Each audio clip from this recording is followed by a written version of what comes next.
Rusiya Federal Təhlükəsizlik Xidməti ilk dəfə olaraq Stalinin ilk xarici səfərinə hazırlıqla bağlı qurumun mərkəzi arxivindən məxfiliklə çıxarılan sənədləri dərc edib. Söhbət Sovet İttifaqı, ABŞ və Böyük Britaniya liderlərinin 1943-cü ilin noyabrın 28-də başlayan Tehran konferansından gedir.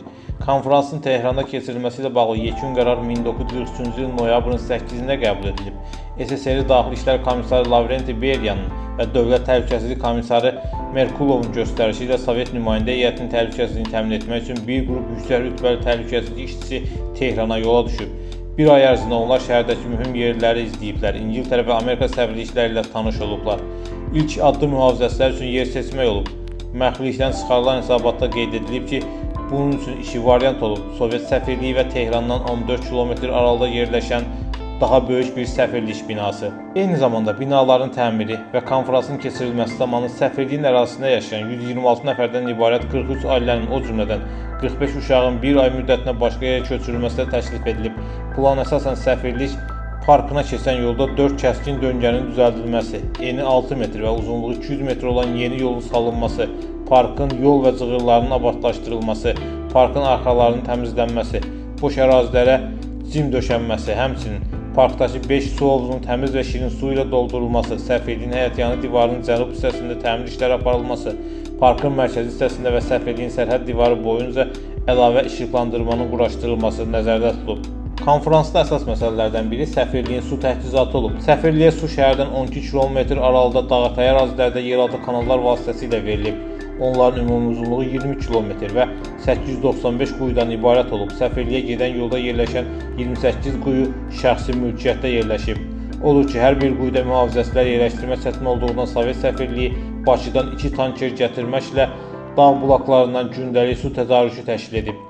Konferansda Sovet nümayəndə heyətinin təhlükəsizliyinə başçılıq edən SSR Dövlət Təhlükəsizliyi Xalq Komissarlığı 6-cı İdarəsinin rəisi Dmitri Şadrin yazılarında qeyd edir ki, Stalin 1943-cü ilin noyabrın 26-sında Bakıdan təyyarə ilə gəldiyi aerodroma 6 zenit qurğu ilə mühafizə olunub. Amerikalılar binada gecə-gündüz 10 mühafizəçisi, binanın yaxınlığında isə daha 5 mühafizəçi yerləşdirib. Amerika nümayəndə heyəti 3 ölkənin təhlükəsizlik rəhbərləri tərəfindən imzalanan və möhürlənən vəsiqələrlə əsas darvazadan Sovet səfirliyinin ərazisinə daxil olub. Səfirliyin kommunal qapısından daxil olan Britaniya nümayəndə heyəti üçün isə eyni prosedur həyata keçirilib. Stalin saraya gələndə sarayın ətrafında və içərisində əsas girişdən şah dəftərxanasına qədər Sovet mühafizə postları qurulub. Stalin Britaniya səfirliyində səfər zamanında eyni təhlükəsizlik tədbirləri həyata keçirilib.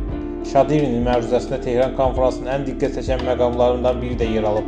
1943-cü il dekabrın 1-də SSR səfirliyinin iclas zalında İngiltərənin baş naziri Winston Churchill Stalingrad müdafiəçiləri üçün İngiltərə kralının adından Stalinə qılınc təqdim edib. Təqdimat mərasimində konferansda iştirak edən 3 ölkənin hərbi qulluqçularının fəxri qaravul dəstəsi düzülüb. Xüsusi vəsiqələr olan fotoqraflar dəvət olunub. Britaniyalı hərbiçi qılıncı Sovet zabitinə təqdim edib. Stalin, Roosevelt və Churchill iştirak etdiyi Tehran konferansının təhlükəsizliyi tam nəzarət altında olub və bütün risklər qabaqcadan aradan qaldırılıb. Eyni fikirləri Amerikalı və Britaniyalı kəşfiyyat orqanları da deyir və öz xidmətlərini qabardırlar. Ancaq yəqin ki, hər üç kəşfiyyat xidməti əlbir və fəaliyyətlərin koordinasiya edərək işləyiblər. NKVD-nin Tehran konferansı zamanı təhlükəsizlik məsələsinə son dərəcə ciddi yanaşdığı, ən adi güzəştli istisna etmədiyi göstərilir. Bildirilir ki, 1943-cü ilin payızında keçirilən tarixi görüşdən əvvəl və görüş ərzində Sovet xüsusi xidmətləri Tehranı tam nəzarətə götürüb.